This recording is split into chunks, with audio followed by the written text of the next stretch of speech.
민주당은 여행업의 처절한 절규를 외면하지 말아야 할 것입니다. 벌써 4월이 되었습니다. 오늘자로 지난 1회 주경 시 여야가 약속했던 여행업 손실보상 제 업종에 대한 3월 제 업종을 손실보상에 포함시키는 법안의 3월 국회 처리 합의가 무산되었습니다.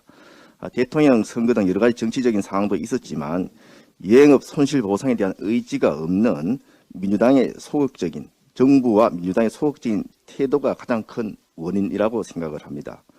사실 코로나 사태 이후 문재인 정부의 여행에 대한 각종 제한 금지 조치가 있었습니다. 외교부의 특별여행주의보 발령, 또 비자 제한 및 무사증 입국 제한 등 여러 가지 정부의 제한이 있었습니다. 여행업계에 대한 직접적인 행정명령은 없었습니다만 이러한 제한으로 정부의 방역 지침으로 사실상 여행업은 영업 중단 명령을 받은 거나 마찬가지 상태였습니다. 하지만 정부는 여행업의 피해와 손실에 대해 2년 동안 손 놓고 있었습니다. 특히 작년에는 손실보상 제 업종 대책에서조차 제외시키는 황당한 사건까지 있었습니다. 지난 1차 주경 시 우리 국민의힘은 여행업, 공연기획업 등 손실보상 제 업종을 손실보상 대상에 포함시키는 내용을 여야 협상의 주요 아젠다로 설정해서 최종 합의까지 이끌어냈었습니다.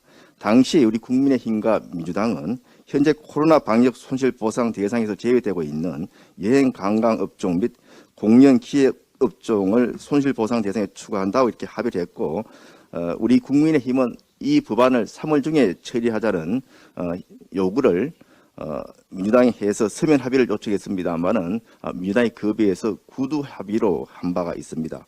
그럼에도 불구하고 결국은 3월 처리가 무산된 겁니다.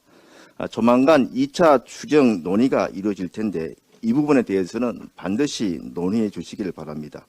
문재인 정부에서 소홀함을 받았던 여행업, 공연기획업 등 기존 손실보상에서 제외된 업종들이 또다시 실질적 보상에서 누락되는 일이 없도록 꼼꼼히 챙겨봐야 할 것입니다.